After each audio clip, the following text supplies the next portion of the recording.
I will discuss today one of the application of Ampere Circuital's law. In last video I have discussed what is the statement of Ampere Circuital's law. So one of the application of Ampere Circuital's law is solenoid. So solenoid क्या ना एक cylindrical coil जिसमें बहुत सारा tightly wound insulated wire का बहुत सारा turn होगा.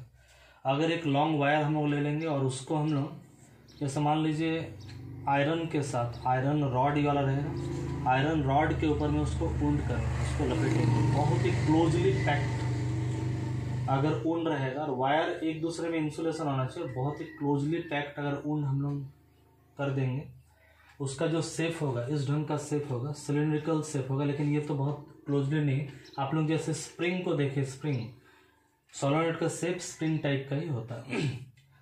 इसमें हमारा कंडक्टिंग वायर्स रहेगा और बहुत ही क्लोजली पैक्ड रहेगा. इसके अंदर में जो हमको आयरन डालना ही है, मैग्नेटिक सब्सटेंस डालना ही, बात ऐसा नहीं. लेकिन मैग्नेटिक सब्सटेंस के ऊपर अगर वुंड करेंगे तो हमारा जो सोलोनॉइड के चलते जो मैग्नेटिक फील्ड बनेगा बहुत ही स्ट्रांग बनेगा. तो सोलोनॉइड को हम लोग कंपेयर कर सकते हैं with bar magnet. Bar magnet में जैसे हम लोग मैग्नेटिक फील्ड देखते हैं लगभग वैसा ही, कुछ डिफरेंस रहेगा लगभग, लेकिन लगभग वैसा ही मैग्नेटिक फील्ड यहाँ पर भी बनेगा हमारा. लेकिन बार मैग्नेट हमारा आर्टिफिशियल मैग्नेट है, वो परमानेंट मैग्नेट है. लेकिन ये जो सोलोनॉइड जो हमारा बनेगा ये होगा करंट कैरिंग मैग्नेट, या करंट के ऊपर में ये मैग्नेट आधारित रहेगा. करंट कैरिंग नहीं, करंट के ऊपर में ये मैग्नेट बेस्ड रहेगा. जब हम लोग करंट देंगे तब ये मैग्नेट काम करेगा. करंट को बंद कर देने से मैग्नेट काम करना बंद कर देगा. जैसे बहुत समय में बहुत सारा इंडस्ट्रियल पर्पस में आप लोग जानते हैं बहुत बड़ा बड़ा मैग्नेटिक सब्सटेंस, जैसे आयरन का बहुत बड़ा बड़ा रॉड को या आयरन का बहुत बड़ा बड़ा बार को एक जगह से दूसरा जगह ले जाना पड़ता है. तो इसके लिए हम लोग क्रेन का यूज़ करते हैं. क्रेन में हम लोग इस तरह का सोलोनॉइड को लगा सकते हैं और जो ड्राइवर उसके पास स्विच रहेगा, तो जैसे ही स्विच को ऑन कर देंगे सोलोनॉइड में करंट फ्लो करना स्टार्ट हो जाएगा. तो जैसे आप लोगों को बताया गया है ऑयस्टार्ड के एक्सपेरिमेंट से हम लोग पढ़ते हुए आ रहे हैं, कोई करंट कैरिंग कंडक्टर मैग्नेट जैसे बिहेव करेगा. तो सोलोनॉइड में जब तक करंट फ्लो होगा ये मैग्नेट बन जाएगा. तो वो जो क्रेन में जो सोलोनॉइड लगा रहेगा वो आयरन के पास जाने से आयरन उससे अट्रैक्ट हो जाएगा और वो ड्राइवर क्रेन के मदद से आयरन को दूसरा जगह ले जाएगा और जहाँ पर उसको उतारना है करंट को ऑफ कर देगा. तो ये ऑफ होने से इसका जो मैग्नेटिक गुण खत्म हो जाएगा, इससे जो आयरन चिपक गया था वो ऑटोमेटिकली हट जाएगा. तो इसका मतलब इंडस्ट्रियल पर्पस में भी हम लोग इसका यूज़ कर सकते हैं सोलोनॉइड का. सोलोनॉइड आप लोग घर में खुद बना सकते हो.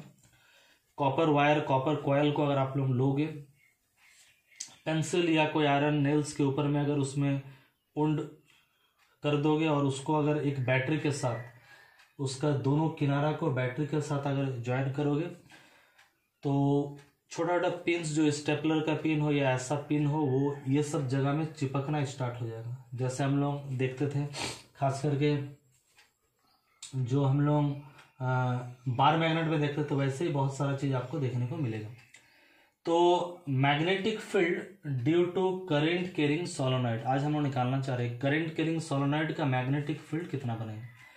तो एम्पियर सर्किटल्स लॉ में हम लोग जानते हैं B.dl ये सोलोनॉइड है. इसी का एक दूसरा फोटो हम लोग लिए हैं. ये सिलिंड्रिकल शेप का है, यही सिलिंड्रिकल शेप हम लोग लिए हैं. इसके अंदर में एक पार्ट और बाहर में एक पार्ट हम लोग एक एम्पियरन लूप हम लोग लिए हैं ABCD. ये AB और ये पार्ट ये सोलोनॉइड के अंदर में है और ये जो पार्ट ये सोलोनॉइड, खास करके DC जो पार्ट है सोलोनॉइड के बाहर में. सोलोनॉइड में देखा क्या जाता है ना, हम लोग देख सकते हैं जैसे ऐसा करके हमारा लूप बन रहा, जो हम लोग जो वायर लेंगे ऐसा करके वायर का जो लूप बन रहा आप लोगों को बताया गया है बायट-सवर्ट लॉ का एप्लीकेशन. अगर सर्कुलर वायर हमारे पास है और उस सर्कुलर वायर में करंट अगर फ्लो करे, तो सर्कुलर वायर में करंट अगर ऐसा फ्लो कर रहा है, इस ढंग से करंट अगर फ्लो कर रहा है तो उसका मैग्नेटिक फील्ड इधर होगा. सर्कुलर वायर में करंट अगर इस ढंग से फ्लो कर रहा है तो उसका मैग्नेटिक फील्ड ऐसा होगा. तो सारे सर्कुलर वायर, एक वायर नहीं है, बहुत सारा वायर है. तो ये वायर है, ये वायर है, बहुत सारा वायर है। तो बहुत सारा वायर के चलते जो मैग्नेटिक फील्ड जो बनेगा, इस वायर का जो अंदर में जो एक्सेस बन रहा है, ये एक्सेस में ही मैग्नेटिक फील्ड हमारा बनेगा।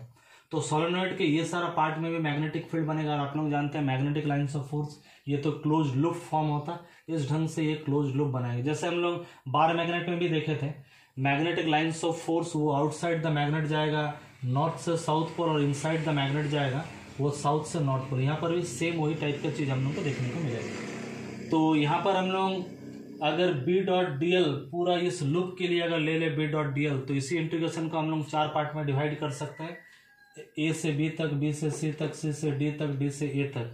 तो यही पूरा होल जो क्लोज लूप के लिए ए से बी तक एक बार लिखे, बी से सी तक, सी से डी तक, डी से ए तक। लेकिन आप लोग देखिए हम लोग यहाँ पर B dot D L, B और डी एल के बीच में जो एंगल बनेगा वो है कॉस थीटा। लेकिन बी से सी तक देखिए और ए से डी तक या डी से ए तक देखिए, मैग्नेटिक फील्ड इधर है और लेंथ हम लोग ले रहे इधर। बी से सी मैंने लेंथ ले रहे इधर, मैग्नेटिक फील्ड इधर, तो एंगल बन रहा मैग्नेटिक फील्ड इधर, लेंथ इधर, एंगल बन रहा 90 डिग्री।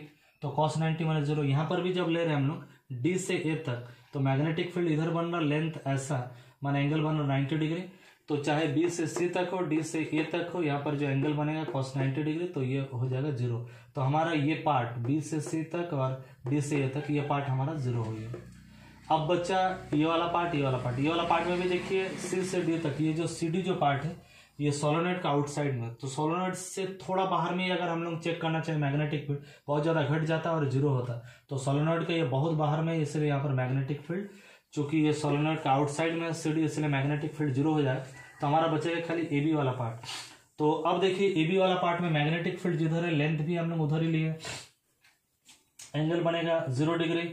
तो cos 0 माने 1 B D L, magnetic field चूंकि सोलेनॉइड के अंदर में यूनिफॉर्म होता है, तो बी को हम लोग बाहर डाल देंगे, डीएल का इंटीग्रेशन हम लोग, डीएल माने छोटा कोई एलिमेंट था, पूरा सोलेनॉइड का लेंथ हम लोग यहाँ से यहाँ तक लेंथ हम लोग लिए हैं एल, तो बी इंटू एल हम लोग लिख सकते हैं।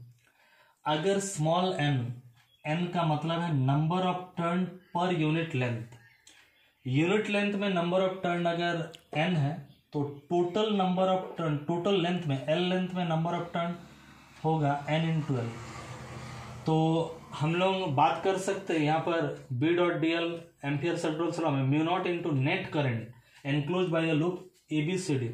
तो नेट करेंट अगर हम लोग को निकालना है तो म्यू नॉट इंटू इसका जो टोटल टर्न कितना है ना, टोटल टर्न है माने हम लोग लिख सकते हैं बी डॉट डी एल बराबर म्यू नॉट, टोटल टर्न है हमारा एन एल, और टोटल करंट कितना आई करंट, हर एक टर्म में तो आई करंट फ्लो कर रहा है, तो एन इंटू एल माने एन टर्म में कितना करंट ना, N L I current flow करेगा, इसलिए mu naught N L I हम लोग लिखे। एन माने number of turn per unit length और एल का मतलब है total length of this solenoid. लेकिन एक बार हम लोग निकाले बी डॉट डी एल बराबर बी एल इक्वेशन 2, और एम्पियर सर्कुलर लॉ का डायरेक्ट फार्मूला से हम लोग निकाल सकते हैं equation 3 mu naught L N L I. तो इक्वेशन 2 और 3 का LHS देखिए दोनों बराबर है, तो RHS भी बराबर होना चाहिए, L और L कैंसल आउट हो जाएगा, तो B बराबर म्यू नॉट एन आई। तो सोलेनॉइड के चलते जो मैग्नेटिक फील्ड होगा वो होगा म्यू नॉट एन आई। ज़्यादा करंट तो सोलेनॉइड का मैग्नेटिक फील्ड ज़्यादा बनेगा, number of turn per unit length अगर ज़्यादा है तब भी मैग्नेटिक फील्ड बहुत ही ज़्यादा बनेगा। तो magnetic field inside the solenoid, solenoid के अंदर मैग्नेटिक फील्ड देख रहे हैं आप लोग, यूनिफॉर्म है magnetic field, outside the solenoid ये नॉन यूनिफॉर्म। अब अगर इस सोलेनॉइड के अंदर में अगर हम लोग आयरन रॉड अगर डालते जिसका मैग्नेटिक जो हम लोग बोल सकते हैं उसका रिलेटिव परमिएबिलिटी अगर म्यू आर है, तो आयरन रॉड के ऊपर में अगर तार को अगर उल्ड करें तो मैग्नेटिक फील्ड हमारा बढ़ जाएगा, जितना हो रहा था उससे म्यू आर टाइम्स बढ़ जाएगा। न्यू मैग्नेटिक फील्ड को डिनोट करते हैं बीडस से, तो B dash equal to mu R B, और बी का मतलब ई आर, माने जितना मैग्नेटिक रिलेटिव मैग्नेटिक परमिएबिलिटी जितना ज़्यादा होगा उतना ही ज़्यादा मैग्नेटिक फील्ड होगा। और एक बात, इस किनारे में magnetic field at this and, किनारे में सोलेनॉइड के किनारे में मैग्नेटिक फील्ड जो होगा वो होगा हाफ, मैग्नेटिक फील्ड पूरा सोलेनॉइड का जितना बनेगा मैग्नेटिक फील्ड उसके किनारे में बनेगा हाफ म्यू नॉट एन आई। तो आज के वीडियो में इतना ही, मेरे चैनल को आप लोग सब्सक्राइब कर लीजिए।